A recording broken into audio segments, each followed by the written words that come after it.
So, without further ado, I am honored to introduce our speaker for this evening.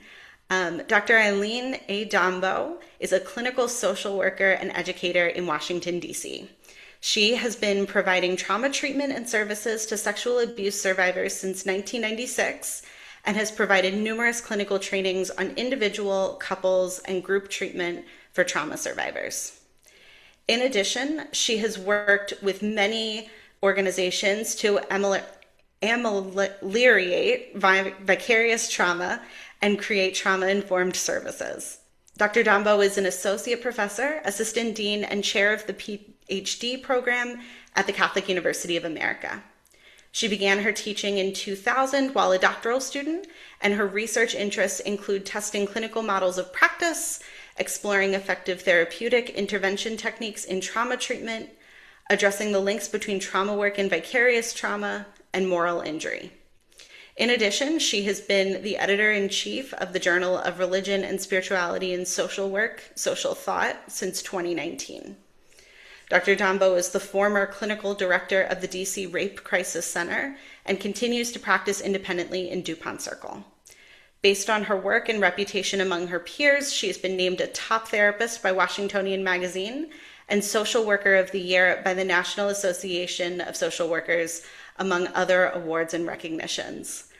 So, Dr. Dombo, we are so thrilled that you are able to be here with us this evening. And with that, I will turn to you to begin with your presentation. Thank you so much, Natalie, and thank you everybody from Awake for inviting me here tonight to speak with you all. I'm going to share my screen, and I do have some slides, but I really appreciate dialogue. So I'm really hoping that these slides are not the last word on the material, but a jumping off point for a deeper discussion. And I just want to echo what Natalie said about both, appreciating you being here and the difficulty of this topic.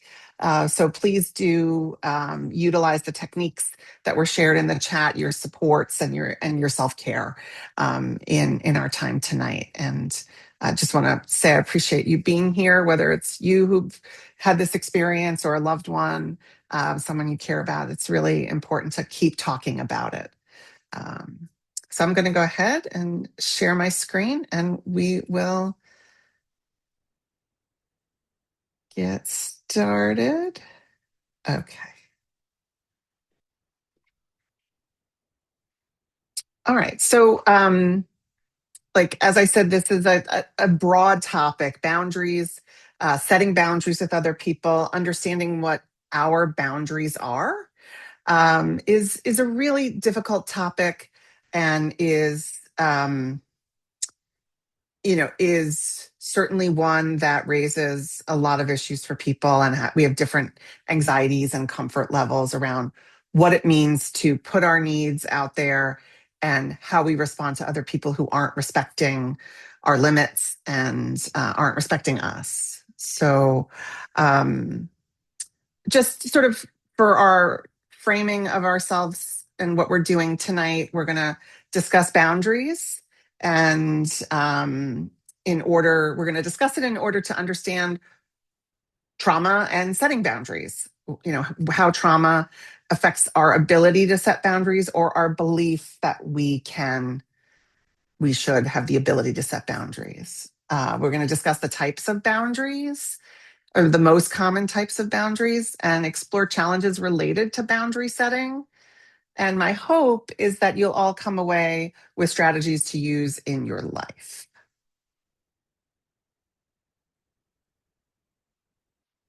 Okay, so what are boundaries, right? Boundaries are basically our limits for what we need in establishing as much physical and emotional safety as we can, right? Um, it is also how we define what's okay and not okay for us. And these are personal. What my boundaries are might be different from my best friend's boundaries. And that's what makes this a difficult topic, because sometimes the subjective nature of boundaries and safety can be difficult to understand for people if they don't match up, right?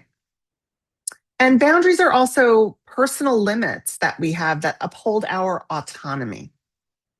And this is very important because having a sense of power and control over one's life is the kind of essential piece that trauma robs us of, that trauma takes away from us. And so being able to set those limits with others is the process of reestablishing power and control and agency and autonomy.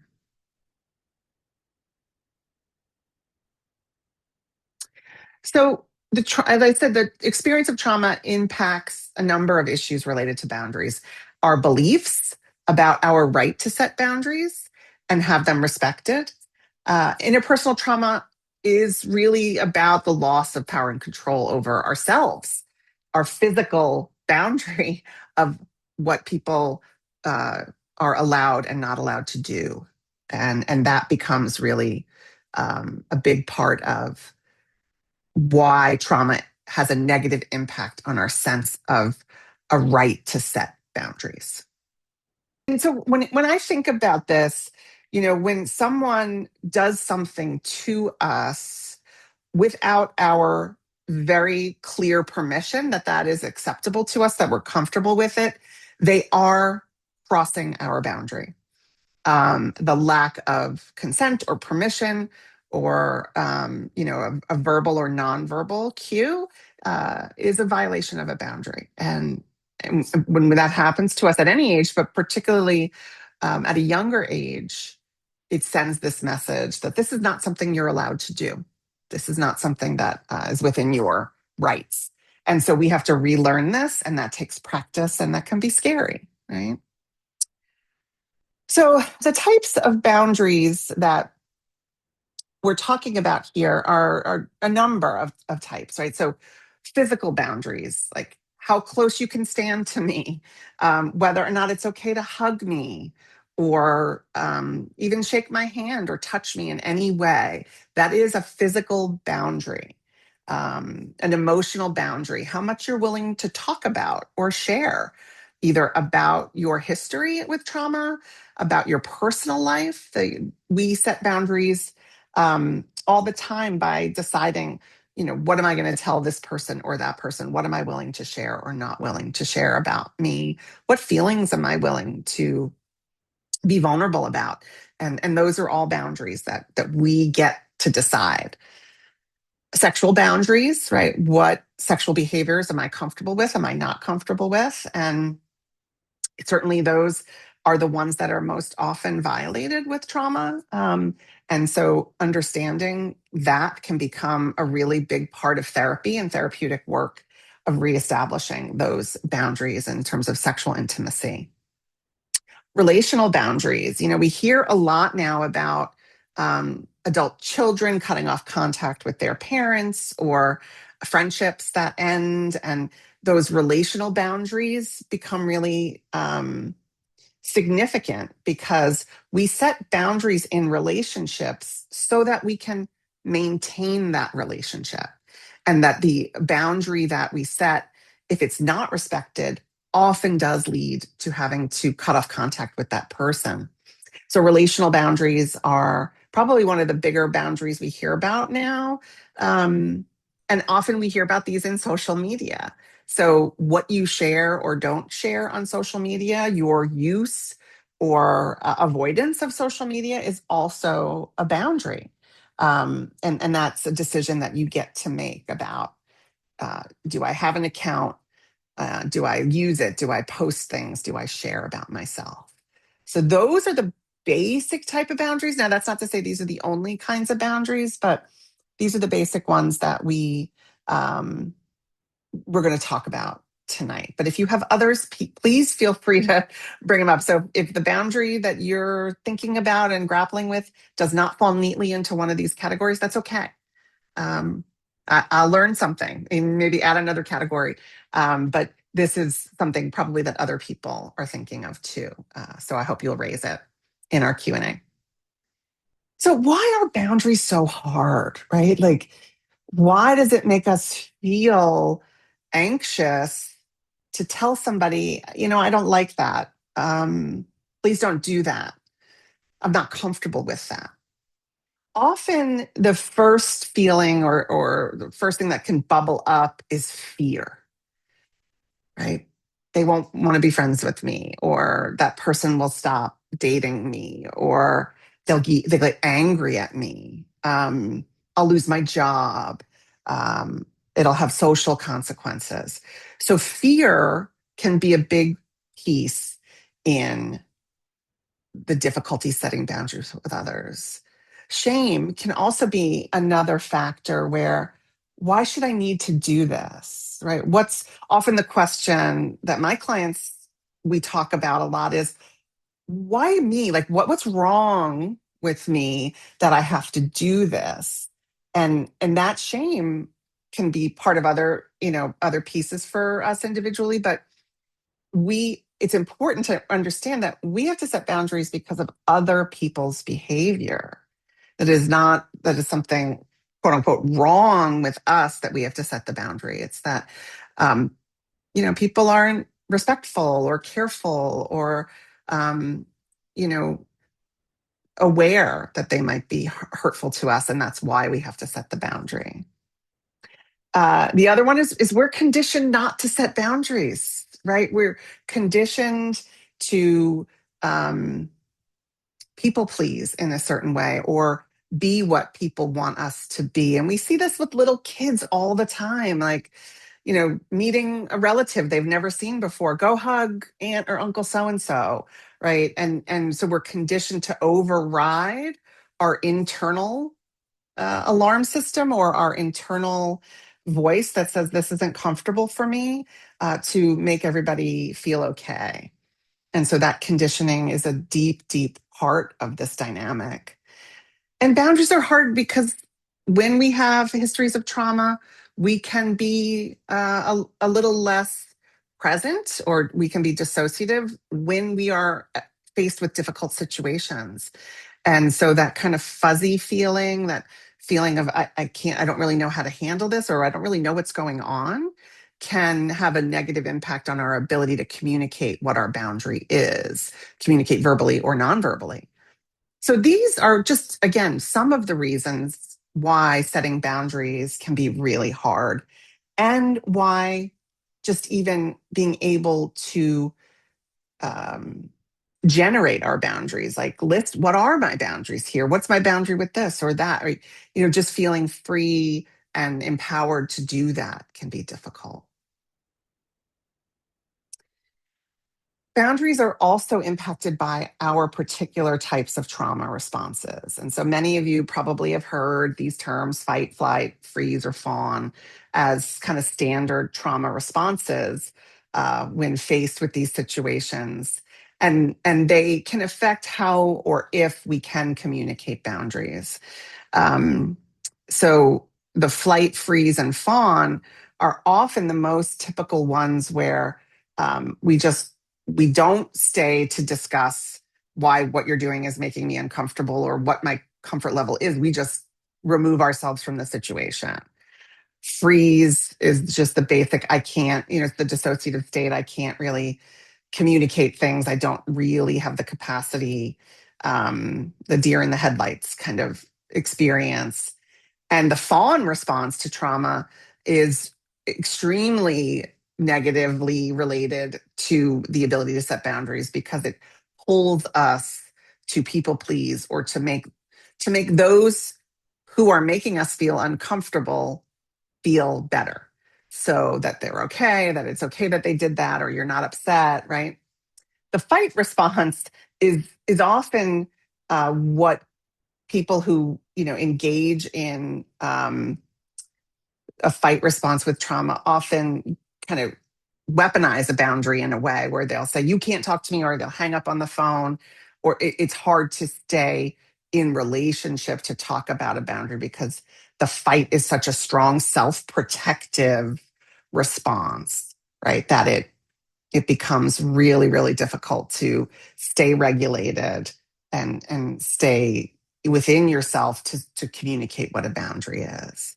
So they're all of these responses are for our survival. So there's no one better than the other. But it's helpful to know what is my particular trauma response and how might that be playing a role in my ability to set a boundary or communicate my boundaries and my limits and my comfort level. Right? We also have cultural considerations that, as I said before, we are really conditioned from a young age to, please the adults around us, to do what they ask, to not talk back, right? And so we have kind of cultural norms that you want to think about, like my family growing up, my culture, what were some of the common expectations in Catholic culture. There are lots of expectations around the sign of peace at Mass and things like that. They're just part of our culture, right? So thinking about like what are the cultural considerations, what are the norms, and then gender plays a role here too. How have we been raised to think about what does it mean to be a woman, a girl? What does it mean to be a man or a boy? And how does that play into being nice, being accommodating? What are the roles there? Also, the issues of power that are inherent in culture. Who are the respected elders? Who are the people with power and control in the church? Who are we taught to not question and to do what we're told? Right. So context matters here, and you want to really think about that in terms of um, the way that culture plays a role. So when we kind of frame it like that, it's helpful to think about, you know, boundaries are in place for us in a healthy way. Boundaries can have a really negative connotation, right? That you're uptight or you're too sensitive or, you can't just move on, right? Boundaries are healthy. Healthy boundaries are where we have an opportunity and a chance to say yes or no, right? When we get to say that, right? I'm okay with this. I'm not okay with that. It requires awareness, right? For us to be aware, but for others engaging with us to be aware that we might have negative reactions to their behavior. Not everybody has that awareness. Not everybody wants to admit to that. But healthy boundaries do require awareness. They require respect, right? We are the only ones who can communicate our boundaries and uphold to others that this is a boundary that we're not going to back down from. So it's respect for self. And we're asking others to respect us when they respect our boundaries. And that's important. And if someone doesn't respect your boundary, I think it's really, important then to think about, okay, what is this telling me about who they are? And it requires flexibility, right? That sometimes I might have a certain boundary to begin with, but that when I feel safer with them, more comfortable, I might decide that I'm changing my boundary, and that's okay. We are allowed to shift and change things. And if there is inflexibility, no, you said like you never would do that, so I'm not going to let you, right? Well, like maybe I've decided I'm changing that, and we're allowed to do that, right? So that I think is a big piece of why boundaries are healthy and what healthy boundaries look like. So the awareness, right? We want to be able to both recognize when we feel uncomfortable and what we need to be more comfortable. So we recognize when this person stands too close to me, I don't feel comfortable. So I'm going to ask them to take a step back, or I'm going to remove myself from the situation, right? I can identify my limits. I can spend a half hour with this person and then I need a break, right? And then naming our feelings, right? I'm feeling, sometimes we use safety as a very big umbrella term. I'm feeling unsafe. But what are those other feelings, right? I'm feeling uncomfortable. I'm feeling afraid. I'm feeling, uneasy. What exactly are the feelings? And that can help raise awareness of when I need to set a boundary. Like I can use even somatic indicators. I feel sweaty and clammy. Well, that means I'm feeling anxious, and I'm feeling anxious because I'm sitting in a place where I can't see the exit, and I need to sit near an exit, right? Whatever that is. So the second step to sort of raising awareness and setting boundaries and getting more comfortable with boundaries is reconnecting physically to ourselves, our bodies, right? Oftentimes we have this kind of brain body disconnect with trauma, and it's very, very important to really connect physically. That requires grounding in sort of, where I am physically, how I'm feeling physically, knowing what's happening in my body, and just thinking, like the earlier example, what's my body telling me? So reconnecting to your body. Step 3 is communication, right? This is often the really hard part, right? That you have to be direct and clear with boundaries and use I statements. So it can be really, really helpful to practice, to write out statements until they feel comfortable and they feel like they're in your voice, and say them in front of the mirror and get really comfortable saying whatever that direct I statement is about the boundary you're trying to set. I am not comfortable with being alone in this meeting with you. Could we leave the door open? I am not comfortable um, going to your house. I need to meet at a coffee shop. So those kinds of statements, having those direct and clear statements, practicing them can be really, really important to this third step. Step 4 is also really hard. This is all hard, but tolerating discomfort, right? This is going to raise uncomfortable feelings for us, particularly if it's the first time you're setting a boundary or the first time you're setting a boundary with a particular person. So it's going to feel uncomfortable. Expect that. You're doing a brave thing. So going to be pushed outside your comfort zone. And you have skills from other trauma work, most likely, that you've used to manage anxiety. You can use those here. And if you don't have those skills, then talking to a therapist or in group therapy to talk about how to manage the anxiety that can come from experiencing trauma. And then remind yourself why you're setting boundaries. I deserve to feel safe. I deserve to feel respected. I need this boundary to be here, right? Those are all important things to remind yourself of. Often, another, difficult piece of this is that we have pushback from other people or negative reactions from others. People don't like it when we set boundaries with them. Most often, they feel they've done something wrong, or they get angry or wounded in some way. That, well, what do you mean you don't trust me? Kind of reactions. It doesn't mean you're doing anything wrong. A lot of times it shows you're doing everything right. And you also might get asked, like, well, you've never said this to me before. Why am I just hearing that you're not comfortable with this? Or why now? You can start anytime. You can change your mind. You don't need to apologize for it. So why now? I feel comfortable telling you now, or I need to tell you now because I've gotten so uncomfortable. You've never said this before. Well, I'm saying it now, and I need you to hear it. Right? You don't have to apologize. So, what I hope we'll talk more about, and the key takeaways I want you to think about are: boundaries are learned, just as being conditioned to not have boundaries is learned. So use these strategies to learn how to set them and keep them. Whatever works for you, making a list of your boundaries, taping them on your bathroom mirror or whatever. Right? Remember, these are my boundaries, and I have a right to set them.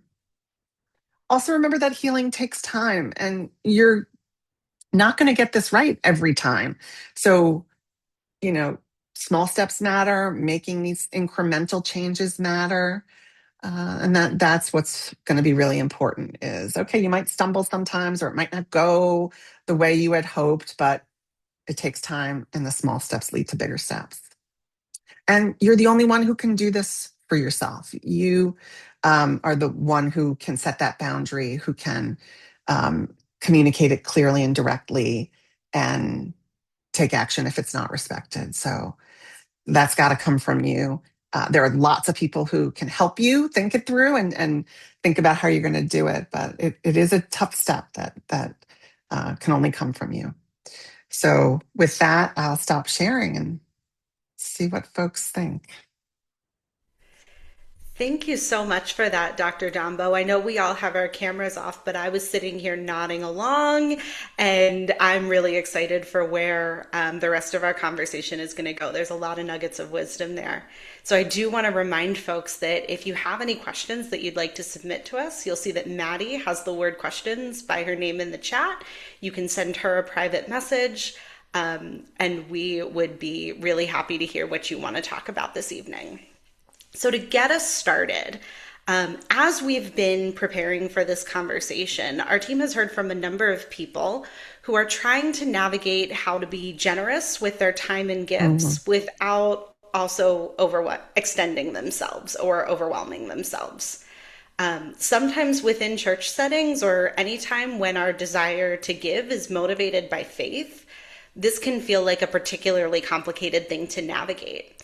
So we're hoping, could you share some suggestions on how we might approach that balance? Mm. It's a great question, Natalie.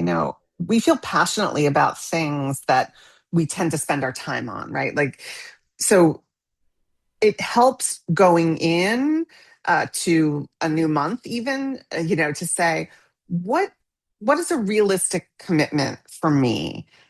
Juggling all these other things in my life, like how much time can I realistically give to this? Even if I want to give more, or even if I know there's a need for more, what is healthy for me in terms of caring for others and caring for self. So thinking about that and then communicating that directly.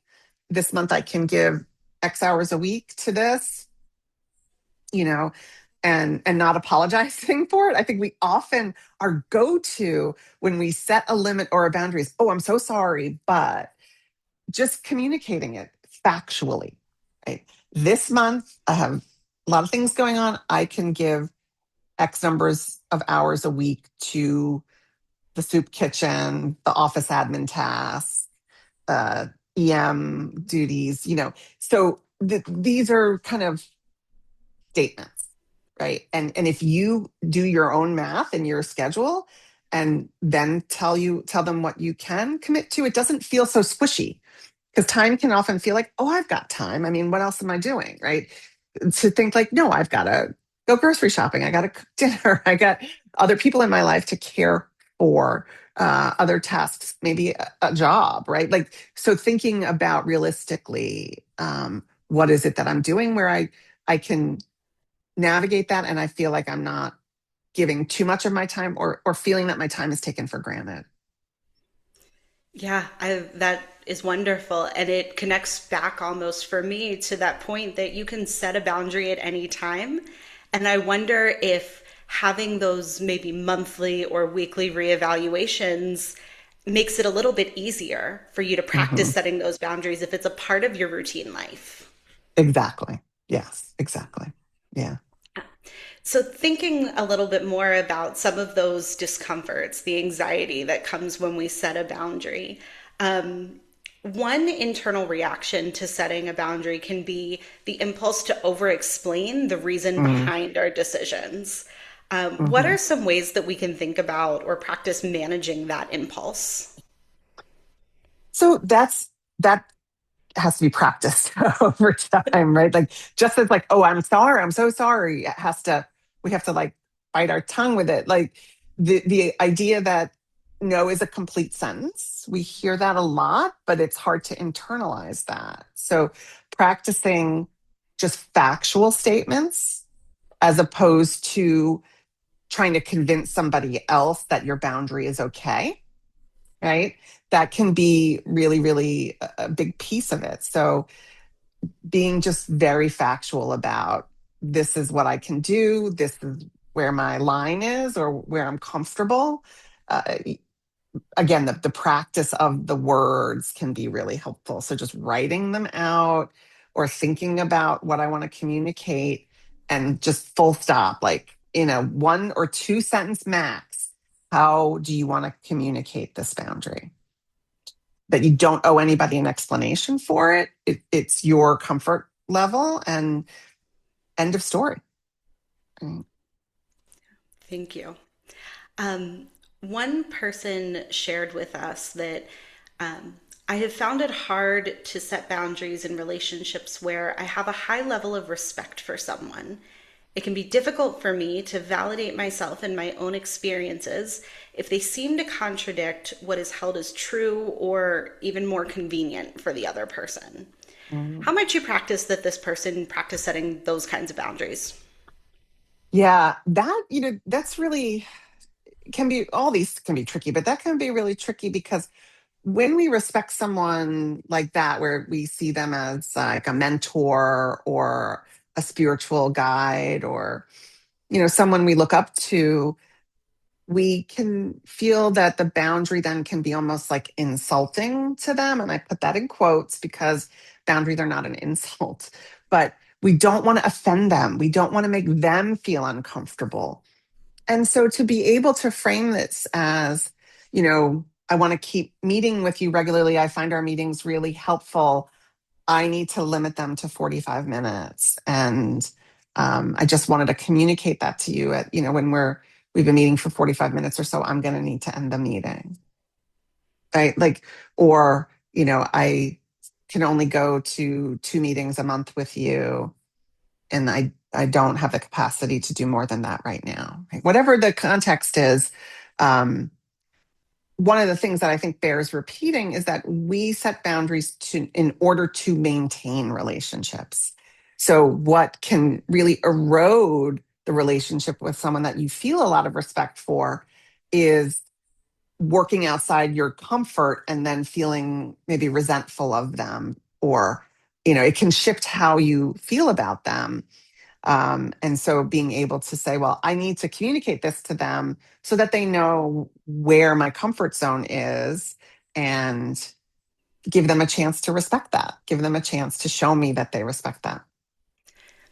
I think that's a really good point, especially the point that, part of these boundaries are about maintaining the relationship and it's about making sure that we're both comfortable Right. moving forward. Hmm. Some attendees have mentioned difficulties regarding setting boundaries with Catholics who don't see, understand, or acknowledge the ongoing extent of abuse in the church. Do you have any thoughts about setting boundaries when engaging with potentially unreceptive audiences, especially when you're telling your own stories? Yeah. So that's really, it's extremely invalidating to talk to people who want to believe that this is not a problem anymore, or want to deny that it ever was and is a problem. And so I think that um, you know, limiting as much as you can how much time you spend talking to those folks, but also being very clear um, that you're sharing information and you're not asking for their thoughts on it. And that can feel tricky to say, but to be able to say, look, I'm sharing an experience with you. I just am asking you to hear it. I'm not asking you to respond to it. And that can be a very powerful statement, right? And it might make you feel a little anxious. But, when someone is going to come back with either blaming statements or invalidating statements, that really requires a limit or a boundary with how much you can sit with that, because you don't deserve to be invalidated, and your experience is a valid, true experience. So, Now, I'm wondering if your advice changes. If, for example, you're talking about abuse in the church sort of as a general concept versus a survivor who is trying to establish safety and self disclosing. yeah. So I think if you are looking for a safe person to disclose to, um, you definitely want to find out like who within the church is the victim advocate or the safe environment coordinator, right? Find that person whose role it is to take the reports, or you could even disclose without reporting, right? So, but seek out people whose role is one where they are trained in this or have at least a respect for it, right? And an openness to talking about it. Yeah, that makes a lot of sense. Um, Many survivors have also said that holding boundaries with priests feels particularly difficult, especially for people who have been abused by a priest. One Mhm. person specifically noted that they have chosen to work for the church and encounter priests as a part of their professional life, which just requires something different in how we are able to practically express our boundaries. Mhm. So we're wondering if you have any suggestions or any practical advice for those encounters. Yeah, I work with a lot of priests at Catholic University, and in my role, I served as a victim advocate, and I served on a child protection board. So, being around priests, first can feel, depending on your childhood experiences with priests, and depending on whether or not a priest abused you, right, it can feel really triggering and uncomfortable, or that authority kind of line can feel overwhelming. But I think the more that you do find priests who are safe, who understand how to be trauma informed, who are really educated on the issue, and emotionally available to talk about it, talking with them and having those conversations, and as you feel safe and comfortable, like getting to know them better, can help demystify some of uh, that sense of priest as ultimate authority in the church or in your parish, right? So being able to see that someone who's truly ministering to the flock wants you to feel safe and comfortable in his presence, right? And so if they can't respect that boundary, then that's something to flag. Yeah, thank you. Um, Thinking more about priests and boundaries with priests, one survivor shared with us about a priest in a pastoral setting who disclosed inappropriate details about his own personal trauma, which this person Mhm. then felt that they had to carry as a burden while navigating their own pain. Mhm. Do you have any thoughts on how to respond in this kind of situation? Yeah, I think that's a really inappropriate disclosure, right? We don't ever, in a helping role, want to make the person we're helping feel like they have to take care of us. Not okay. So I think in that situation, to be able to find someone else to talk to about it, but to encourage that person to get their own help, right? That there is help available within the church for clergy and others who are struggling with their own pain, and we want to see them get help too. So yeah, you shouldn't be caregiving for them ever, but you can certainly share, like, you know I hope that you get your own help for this, and I'm gonna take care of myself and get my help for this too. Um, Another question from a survivor who says, right now, my boundary is just no to everything. I haven't figured out how to integrate when everything is just a hard no. What guidance might you give this person as they work to form more sustainable boundaries that allow for Mhm. maybe more of an openness than a default refusal? Yeah, sometimes the no is the place of safety where you can start, right? So to not judge yourself for that, like that's what you need right now. And that hopefully that'll give a sense of power and control so that you can begin to think about, are there things I can say yes to?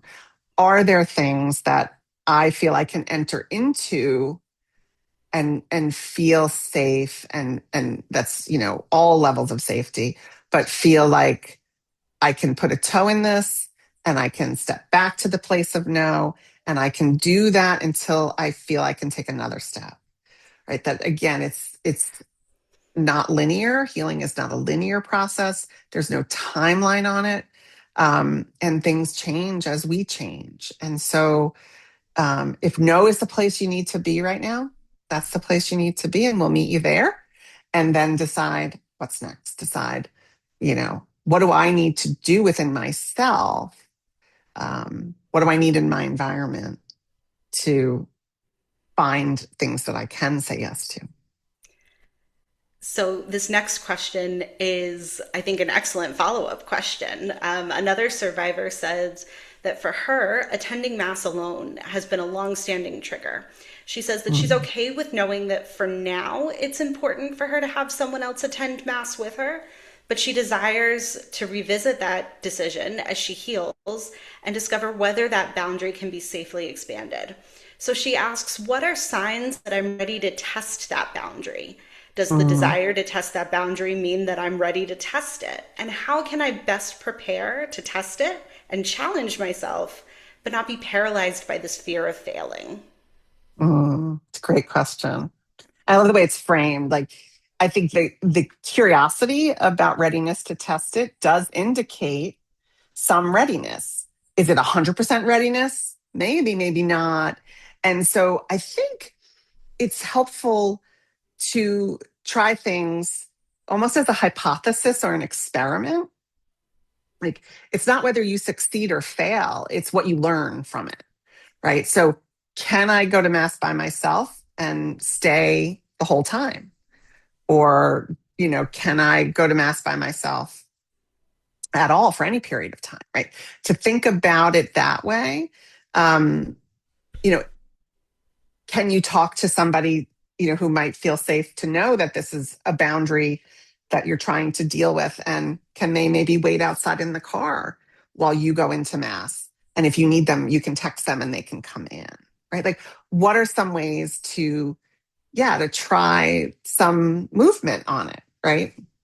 That there might be some creative solutions, and that it's not about failure or success. It's about what I learn about myself in it.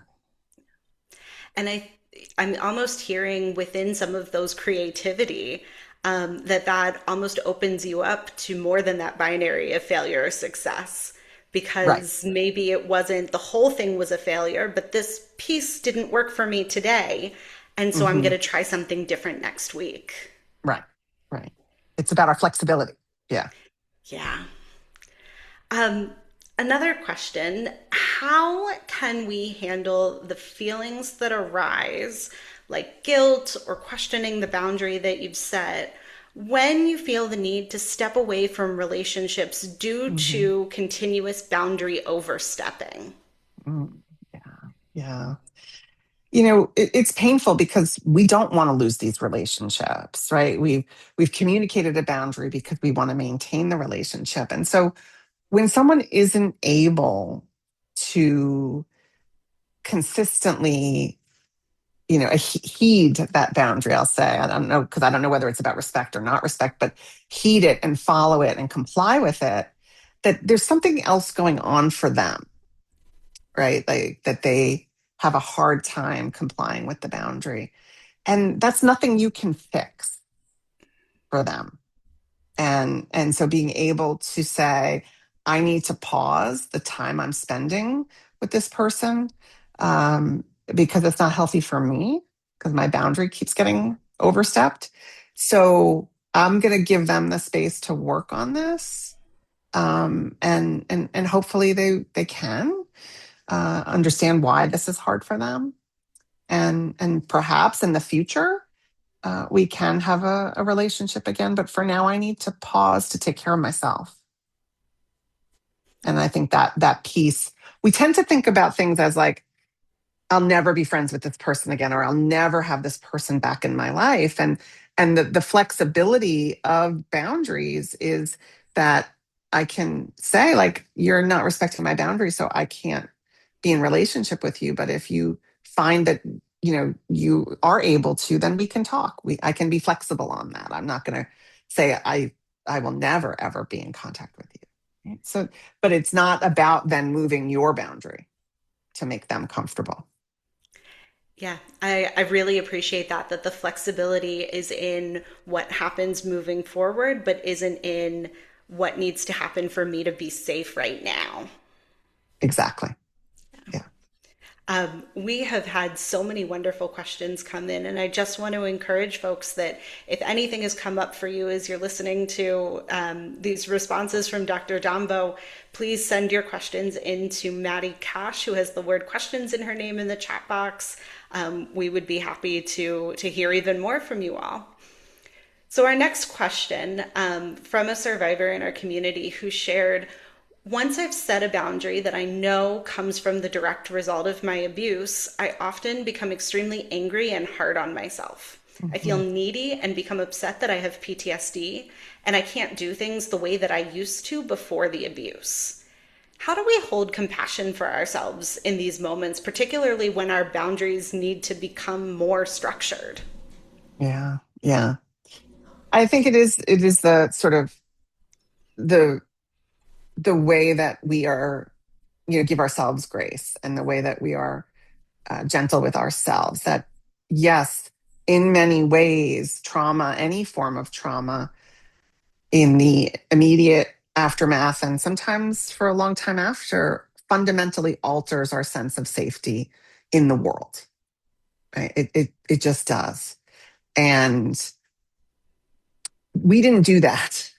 Right? That is not something you woke up and decided to change. It is not something that you invited to happen to you or asked for, or any way, any of the blaming messages, like, they're not true. So to be able to say to yourself, yeah, I am angry that I have to set this boundary. That's where I am right now. And hopefully the more that I process the trauma and heal from the trauma, I will feel less angry. But anger is where I am right now. And setting the boundary is what I need. And I didn't choose this, but it's where I am. And I have to let myself feel it so that I can heal from it. Biggest part of healing from trauma is integration of the experience into your life, right? It's not having it define who you are, but it's also not forgetting that it happened. Just like all the wonderful things that happened in our lives, we don't forget those. We integrate them into the whole of our life and who we are. So right now, the anger is probably related to still healing and still integrating. And so, yeah, you don't want to feel angry, but you do, and that's okay. That's where you are. But it's not your fault that you're angry. And the boundary is going to help you feel more empowered. Thank you for that. Um, I appreciated hearing that, as I'm sure that many of our participants did as well.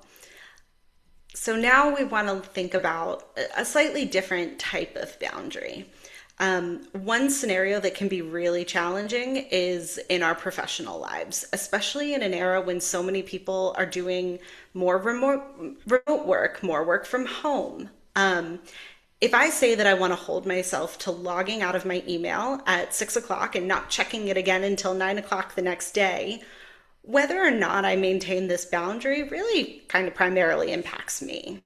So I'm wondering if you could speak a little bit to how we can realistically set and maintain those kind of self-directed boundaries. Mhm.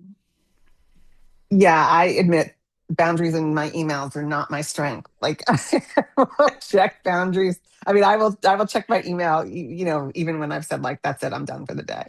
So it is hard, thinking about limits with our technology can be a big part of this too. Like, is your phone always next to you? Is your email always accessible on your laptop? Right? How do you maybe use technology to help you set limits? Can you hide the mail app or whatever in a different folder in your phone after 5 o'clock or whatever it is? Thinking about that. How do I reinforce my own boundaries with myself? But also, it can really help, especially with work, to think about how even checking a quick email when you're done for the day, it does affect you kind of cognitively, where you're still kind of emotionally and cognitively working. even when you're quote unquote off the clock, and how much that pulls you out of what you're supposed to be doing outside of work, whether it's relaxing or spending time with friends or family or the things that you like to do. So thinking about it from that way, like how much of myself am I allowing, am I giving over to work? And then frankly, that's, affecting your salary because now you're working more for the same salary, right? They're not paying you every time you check your email. So even thinking about it from that lens, like, wow, I'm actually like not getting paid as much when I'm checking my email at 9 o'clock at night, right? Because I'm spending that time at work. So thinking about it from those lenses and those areas of the boundary of the attunement to work when you want to be attuned to self and life outside of work. I really like that idea of approaching it from the emotional lens, but then also having the very practical sort of this is how this actually affects my day-to-day life, and this is how this Hmm. actually affects my paycheck, and being Hmm. able to, maybe both of those things together are able to speak to your brain in a slightly different way. Right. Yeah. Yeah. Yeah, I think technology, it does feel like this leash. The phone becomes a leash to work because you're always available. And so part of it too is we're training other people about our boundaries. So if I get an email, at 7:30 at night, and technically my day is done at 5, if I respond to it, I am letting other people know that I'm always checking my email. If I don't respond to it till the next morning, then I'm kind of training people like, you can send the email whenever you want. I'm just not going to respond to it until I'm logged in for the next day. I'm even thinking about there's a couple of people that I've seen who, at the bottom of their emails, say, I work unusual hours, respond in your time, don't respond in mine. Yes, right. And that's a very clear message like, I respect your boundaries, right? And also, email has this great thing called schedule send, right? So if I'm working late at night because I didn't plan my week right, or I, got caught up, and I will often schedule it to send the next morning at 9 o'clock so that, somebody doesn't get an email from me late at night that they feel, oh my gosh, if I don't respond to this right away, what message am I sending? So I'll think about that because I don't want to get emails late at night. So I'm also engaging in that kind of communication in ways that I want other people to communicate with me. So you can think about that too. Yeah, that's fantastic advice. Um, we have another question from a survivor who shares that they struggle with revealing too much too quickly with Mm, people, which they say leaves them open to exploitation by predatory individuals. mhm. Do you have any tips for how we practice sharing appropriately about ourselves? It's a great question. I think in our culture, we often feel that we have to show people we trust them before they've earned our trust, you know? And so thinking about, what are some indications that this is someone trustworthy? And what do I want them to know about me now as we're just meeting or just getting to know each other? And what are some signals as we get to know each other that they are someone I can trust deeper emotional vulnerability with? And that can often help like gauge, test the water, take the temperature kind of thing. Where if I can trust someone with a piece of information and feel like they're respectful about it and they're not, you know, using it to make me feel bad or exploiting me, then I can up that and up it and let them in a little bit more, right? And let them know who I am and what I've been through a little bit more. And I think this is true for everybody. I think it's true for all people, no matter what you've been through in life, that people have to earn our trust. And we can decide what indicators allow us to evaluate someone's trustworthiness. But trust takes time to earn. Trust is hard to earn and easy to lose. So let yourself get to know someone over time and determine if they're trustworthy or not. We get lots of messages, to trust right away, to share a lot. And not everybody has earned that, right? Not everybody is someone special enough to, you know, hear things from us like this, for us to be emotionally vulnerable with. They have to earn that.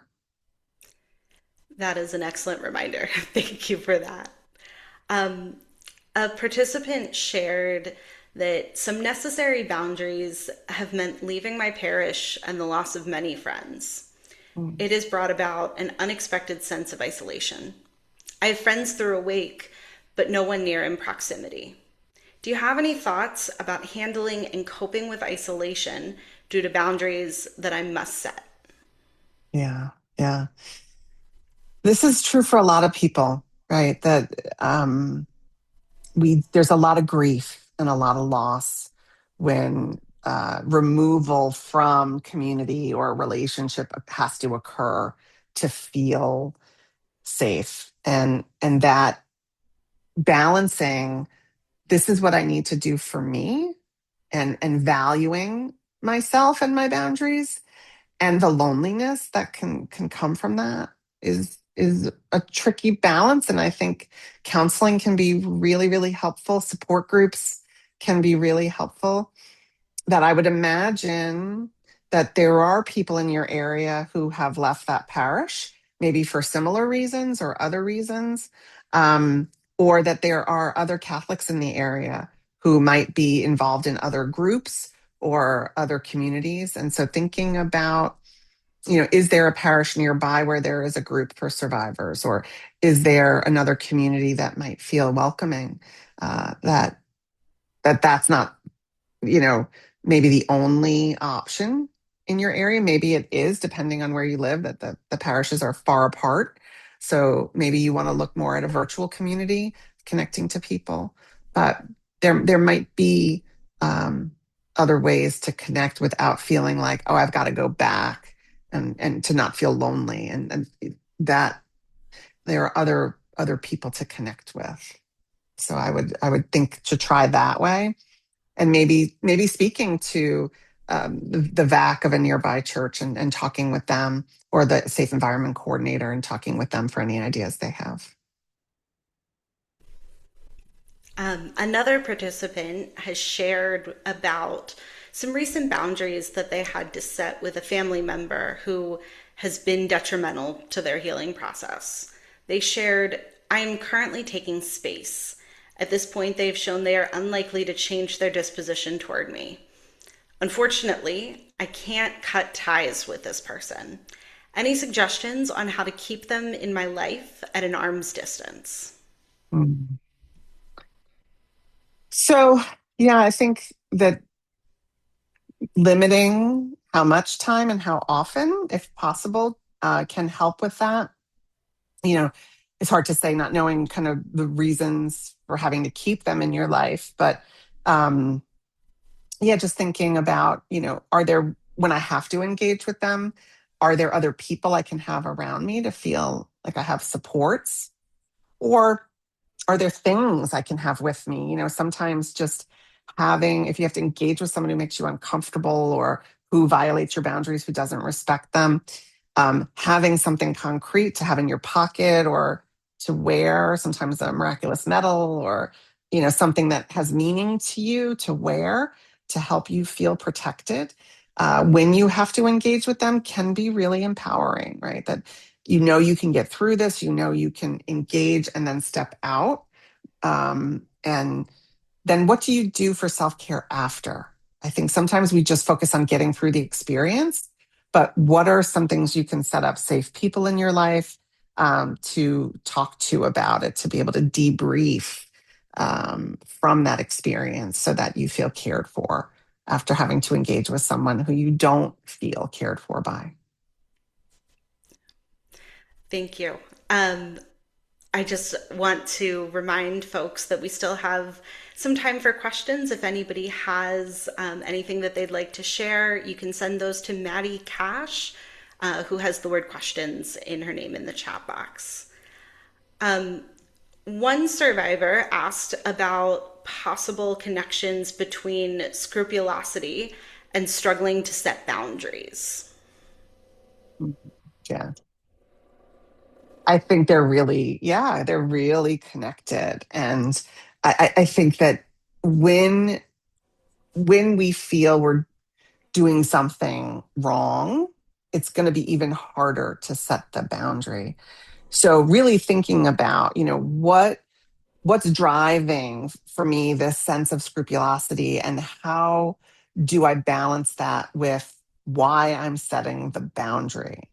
And I think this comes back to, with interpersonal trauma, when someone we know or who is supposed to be trusted hurts us, right? We can feel some sense of blame or guilt or shame about it.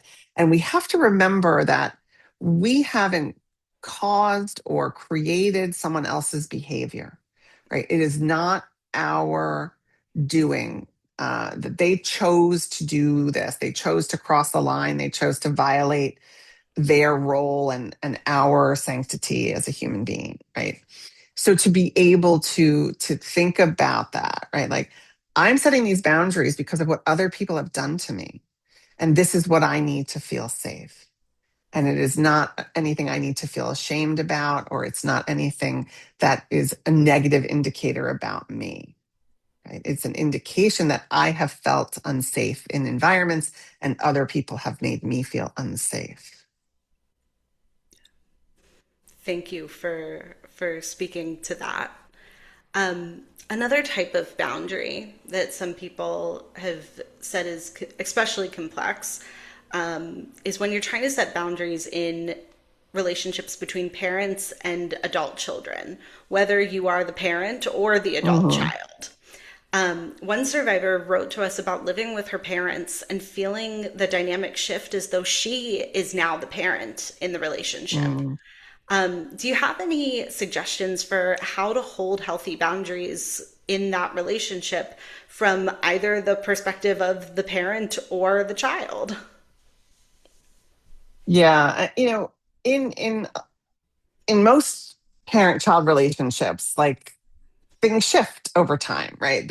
That's a normal part of the family life cycle, and and then you have things that happen that are painful, right, in families, and being able to um, have really clear conversations about um, past hurts and what's needed now to feel like there's healing and there's repair is really, really important. And I think family therapy can really help with that.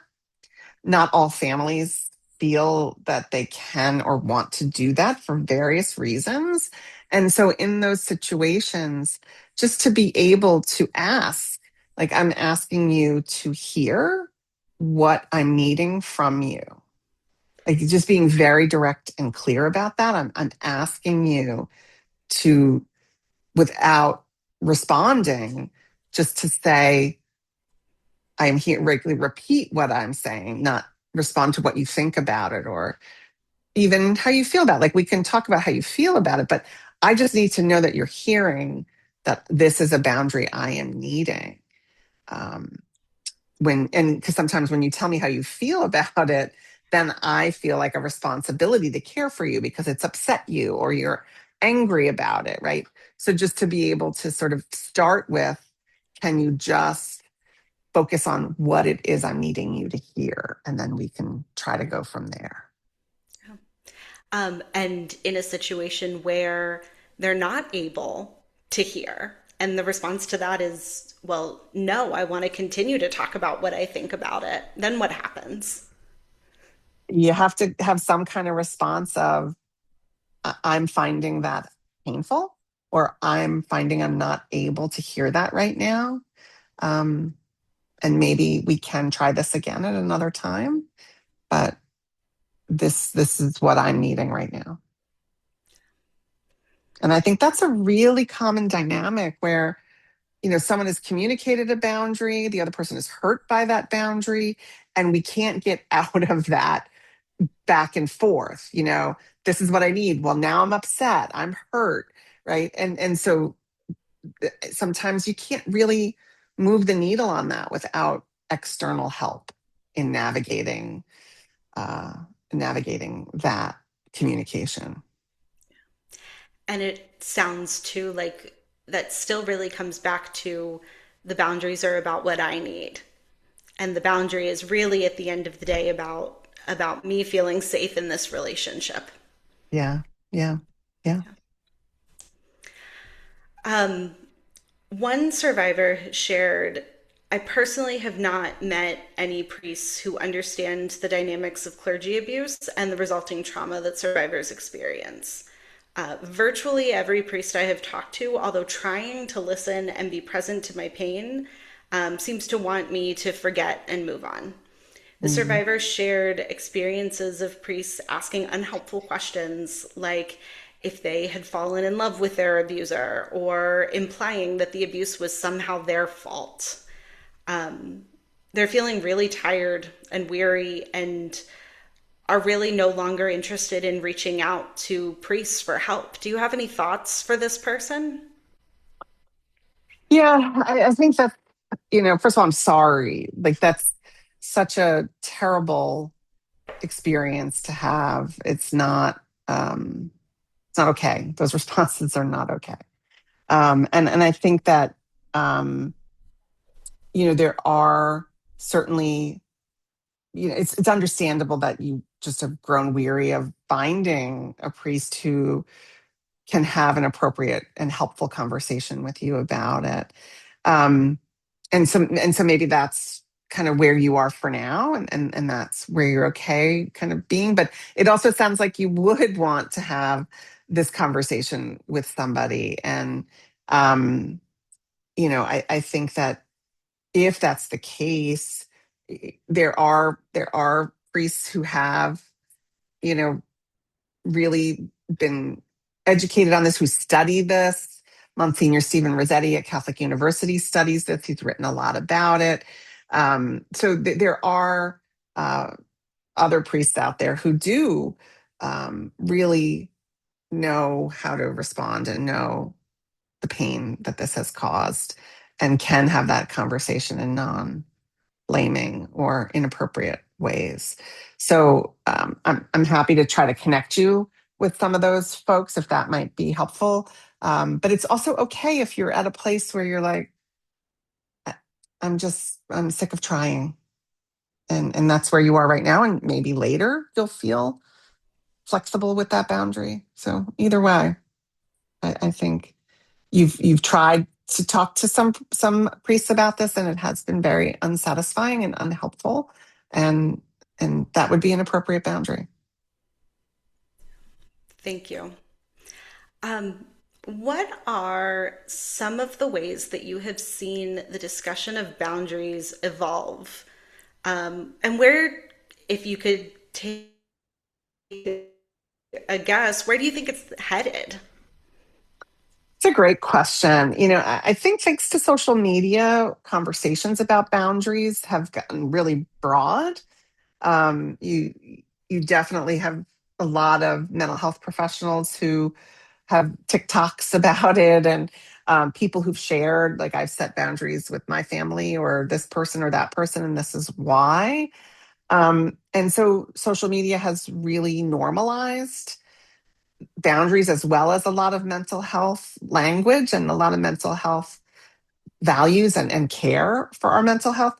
And so that's good. It used to be that this was a very infrequent topic, right? That it wasn't something that was talked a lot about. It was more this feeling from the survivor that I have to find a way to be okay with this. Like, I've disclosed this, I'm not believed. I have to just, quote unquote, get over that and find a way to be okay with it and get by. And so that gratefully has shifted, thankfully has shifted. And we see more validation to other people in saying, yeah, if someone isn't respecting and isn't hearing and isn't following your boundary, um, you have a right to set an even kind of firmer boundary. So being able to talk about it and to normalize it is definitely a change in the past 10 years I've seen. Where it's going, I really don't know. I'm hoping that as people hear more and more about why there's a need to set boundaries and why not respecting someone else's boundary is a problem, that it'll become an even more uh, open topic and a topic that people feel like, okay, maybe I don't understand your boundary. Maybe I don't quite know why, but I hear it's what you need and I respect you and I care about you. And so I'm going to do my best to follow that and to adhere to it. And if I step out of line, I hope you'll tell me. Like, I'm hoping those are more of the conversations we can have. Absolutely. And then our final question for this evening, for the survivors who are listening tonight, what is one thing that you would want them to know or to hear affirmed as they continue on their healing journeys? I think, at a really core level, um, what other people do to us is not about us. It's about them. And I think the more we really repeat that, right? Like that behavior is about that person. Certainly it has hurt me. Certainly it has changed me, but I'm not the person who's in the wrong. I now have to cope with it and deal with it and figure things out. But they're the person, like that's the system, the culture, the person who has work to do, who is responsible for harming me. And also that there are people in the world and in our communities who see you and who love you and who want you to feel safe. And it's finding those people. It's finding um, those people that really matters. And so find your people and they'll support you in your healing and they'll support you in your boundaries.